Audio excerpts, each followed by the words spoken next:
lórí ọ̀rọ̀ Bọ́lá ọmọ Èkìtì èyí tó ń lọ káàkiri orí ayélujára tí ìyáálé rẹ̀ tó gbé òbítúárì rẹ̀ jáde eléyìí mọ̀ gbẹnu tán. Kí wàá láàsọ wípé ó le tó báyìí lórí wípé ó fẹ́ ọkọ mi ó fẹ́ ọkọ mi káwá mọ̀ roko síyàn eléyìí mọ̀ ga. Á rí wípé láti bí ọdún bíi mélòó kan Bọ́lá ọmọ Èkìtì ó gbìyànjú títí débi wípé kò gbé fọ́tò ẹni tí ń fẹ́ jáde, ṣùgbọ́n ibi tí ọ̀rọ̀ wá dé yìí àwọn èèyàn ti tì í débi wípé lẹ́yìn ìgbà tí ìyáálé yìí tó jáde láti wá post obituary rẹ̀ ní Bọ́lá ọmọ Èkìtì náà bá bínú.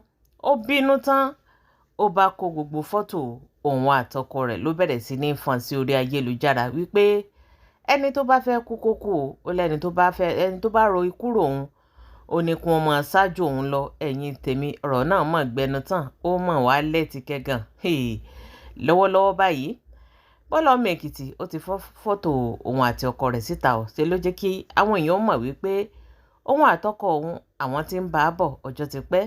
Ó ní kì í ṣe wípé ńgbà tó dùn tán òun lòún dé, ó ní àwọn jọ jìyà jìṣẹ́ ni táwọn fi débi táwọn dé pé kì í ṣe ìyáálé òun nìkan òun ló bá ọkọ òun jìyà. ẹ̀yin tèmi ọ̀rọ̀ náà gbẹnu tán.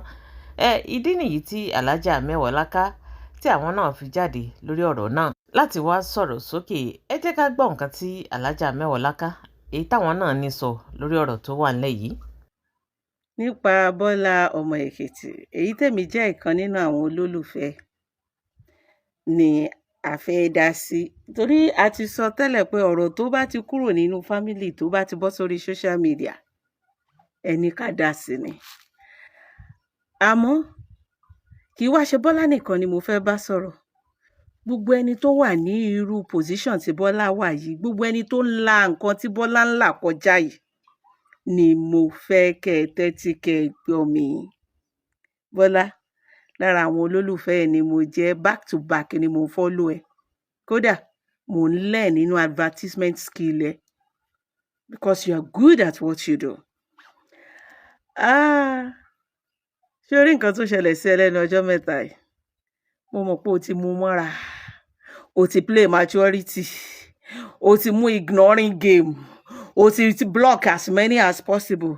Ṣùgbọ́n wọ́n ṣà fún ẹ gẹ́gẹ́ bí ọmọ ènìyàn títí tó fi burst out. O wá bínú tán. Tèkìtì gùn ẹ́, akárí ilé ìtìjẹ ṣàlèmí náà. Paramọ́lẹ̀ wá kọ eré wọ̀ sí. Adẹ̀ hate cheating. A hate ká máa ṣírò tèèyàn mọ́ tiwa, kẹ́ni náà má wá ṣírò tiwa mọ́ tiẹ̀ kó bí lipo òun ló ń gbọ́n, òun ló ní wèrè. A máa wò wípé ká fi wèrè pọ́ọ̀tì wèrè ni, kò sẹ́nìkan tó jẹ lọ́wọ́ anybody. Kí ló fẹ́ ṣẹlẹ̀? Ṣáyé fẹ́ parẹ́ ni? Kárèké. Ọmọ olókè méjì takọ́tabo. Àmọ́ mo fẹ́ bẹ̀ ni. Mo forí bàbá ẹ̀ tó fẹ́ràn kó lè mọ̀ pé mo follow ẹ back to back. Orí bàbá ẹ̀ mo fi bẹ̀. Orí ìyá ẹ̀ tó bí ẹ sáyé tó dẹ̀jẹ̀ lé ẹ lórí tó ní kó o máa ṣe rere nílé ayé mo fi bẹ̀. Orí àwọn ọmọ ẹ àtàbúrò ẹ gbogbo wọn tó fẹ́ràn mo fi bẹ̀. Bọ́lá, o ò ní bínú sẹ́. O ti fi yé wọn wípé òògọ̀ o kì í ṣe dìdìrìn. Kò sẹ́ni tó lè rí ẹ fín. O ti fi yé wọn pé ó wà ńlẹ̀ bí iyẹ̀pẹ̀, tán bá gbé wá lóní gbàsgbòsì wọn náà lè gbé fún wọn. O ti fi hàn, ó ti tó. Jọ̀ọ́ nítorí Ọlọ́run ní ìpaláṣẹ o. Ẹ̀bẹ̀ ni, kódà mi ìdálábà ẹ̀bẹ̀ ni. Tó bá ṣe é ṣe ká ní mo rí ẹ one on one ní kí n kúnlẹ̀ ẹsẹ̀ méjèèjì fẹ́lẹ̀ dá ẹ. Àbúrò, torí màá sì lè gbẹ̀ ẹ́ lábúrò. Jọ̀ọ́ nítorí Ọlọ́run. Yẹ́ ẹ ṣàlàyé fún ẹ. Sórí àfi ẹni Ọlọ́run bá dá, àfi ẹni Ọlọ́run bá mọ̀ọ́mọ̀ yọ́nú sí, tó lọ ṣe second wife ní ilé ibì kan, tó wá jẹ́ wípé ẹni tán fẹ́ lé ó mọ Ọlọ́run ló lè bọ́ nínú nǹkan tó ń là kọjá.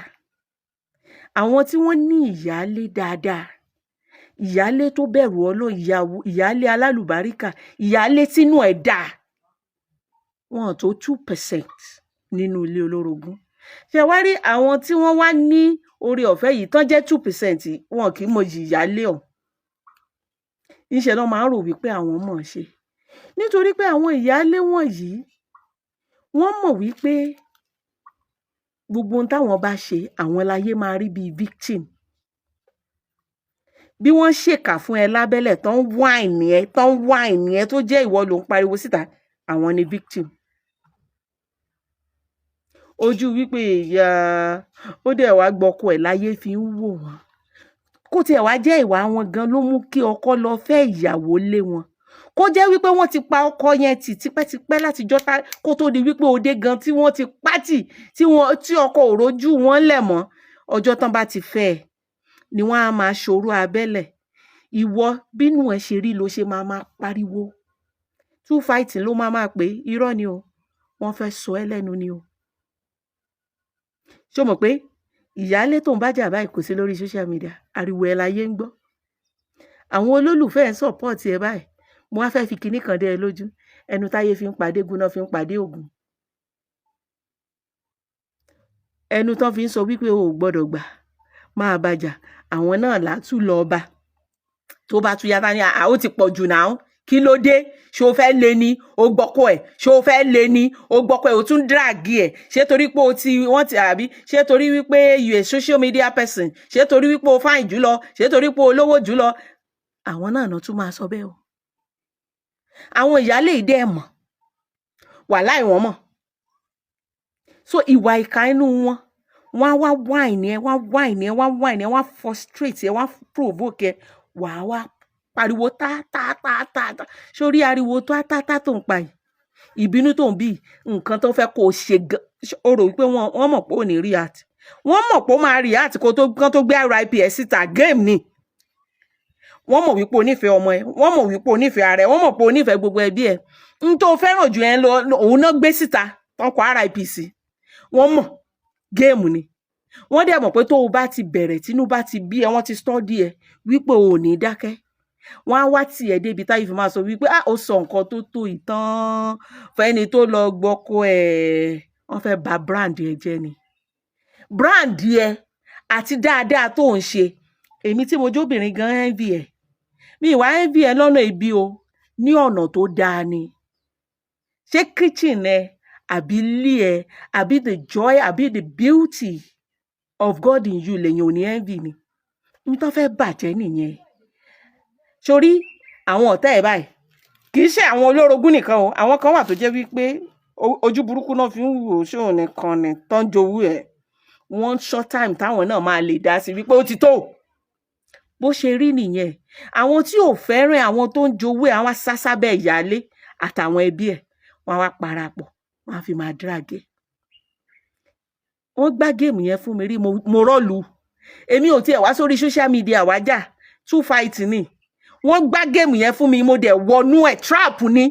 Wọ́n dẹ̀ gbé voice mi wá sórí social media pé ẹgbọ́n tó sọ sí ìyálé ẹ̀. Òótọ́ ọ̀rọ̀ ni. Ọlá Ọlọ́run àti ọlá inú kan ló mú mi borí. Ìwọ wá smart ní tiẹ̀ ó já tiẹ̀ síta kì í ṣe wípé o gbé fóònù o bẹ̀rẹ̀ sí ní bú wọn padà débi wípé wọ́n máa gbé voice ẹ̀ síta tán máa ní ẹgbọ́n nǹkan tí Bọ́lá ọmọ Èkìtì sọ. Mo fi Ọlọ́run bẹ́ẹ̀ òtítọ́. Gbogbo ayé ti rí báyìí. Gbogbo ayé ti mọ̀ báyìí. Gbogbo ayé ló ń dá ẹ láre báyìí wípé o play maturity tó. O gbìyànjú ìtó. O ti react òtítọ́. No distraction zone ló wà. You are doing well and may you continue to do well. Ọmọ, you are doing ọjọ́ orí kan. Some of us still want to be like you when it comes to advert placement. You are doing fine. Àbúrò, continue to do fine. Àní pẹ́pẹ́ dem bó ṣe ń fine tó ń wọṣọ yẹn. Àwọn content alálùbáríkà tó ń ṣe yẹn. Àwọn contract tó ń gbà yẹn. Jẹ́ kó máa lọ bẹ́ẹ̀. Ìyẹn náà fẹ́ bàjẹ́. Òun ni mo fẹ́ kó máa ṣe kó rí máa fọ́ wọn. Wá jèrè àwọn ọmọ ẹ̀. Àti Bólú, àtàbúrò ẹ̀, àti èyí tó máa bí. Àtàbúrò ẹ̀ tó support ẹ àti bàbá àti ìyá àtàwọn tó ń support ẹ lẹ́yìn tá àti ẹ̀mọ́ lórí social media. Ẹ jèrè ara yín ẹ̀ ní sunkún ara yín. O ò ní rógun ikú òjijì ẹni bá ní kó o kú ṣáájú ẹ gbọ̀nà ọ̀run lọ nítorí pé o ò bá wọn wá o ò ní bá wọn lọ. Iṣẹ́ á máa tẹ̀síwájú. Ohùn ẹ ò ní kan létí ọmọ aráyé. Ayé á máa gbọ́ ẹ. Mo fẹ́ lọ wo post Bọ́lá bẹ́ẹ̀ lọ́nà máa ṣe ẹ́ òtítọ́ ìyá mi. Má bínú mọ́. Mo rí kí ẹni bá kí ẹ. Èkìtì-kété jọ nítorí Ọlọ́run ó ti tó ó ti tó ó ti tó ó yé mi o ó yé mi o sórí wọ́n ní tọ́mọdé bá ń gégi nígbó àgbà ló mọbi tó máa gbó sí géèmù náà ń bẹ́ẹ̀ play sórí àgàgà kó wá jẹ́ ọmọ ilé olórogún àwa tá a bá ti ilé ìyàwó kan bàbá kan tá a bá lọ ṣe ilé olórogún la máa ń lẹ́nì ní hardware tó jẹ́ wípé ńgbà táwa náà bá mọ géèmù wọn làwa náà máa dákẹ́ tá a máa mọ̀ pé géèmù lélẹ̀ tá a máa ignore ṣùgbọ́n tó bá jẹ́ ọmọ ilé olórogún náà tún lọ fẹ́ lé ẹ wọ́n mọ àwọn géèmù burúkú àgàgà kí ìyá wọn má dáa nílé ọkọ kó jẹ́ ìyá ló bí wọn wò ó géèmù tí ìyá wọn play nílé bàbá wọn náà máa wá play fún ẹ kí ló fi lè ṣẹ́gun wọn ignoring máa ṣe tiẹ̀ lọ fúnra wọn náà máa fọwọ́ ara wọn ṣera wọn fúnra wọn náà máa fi ọwọ́ ara wọn bàtara wọn jẹ́ tí ayé á wá sọ fún wọn wípé ṣó tán wípé ìpàtà àníkàpòsí ara ló fi ń sàn Bọ́lá mo bẹ̀ ẹ́ ni á dáa fún ẹ mo kí ẹ lẹ́ẹ̀kan sí Ọlọ́run á wà pẹ̀lú ẹ kiss your children for me tell them your fans love them ire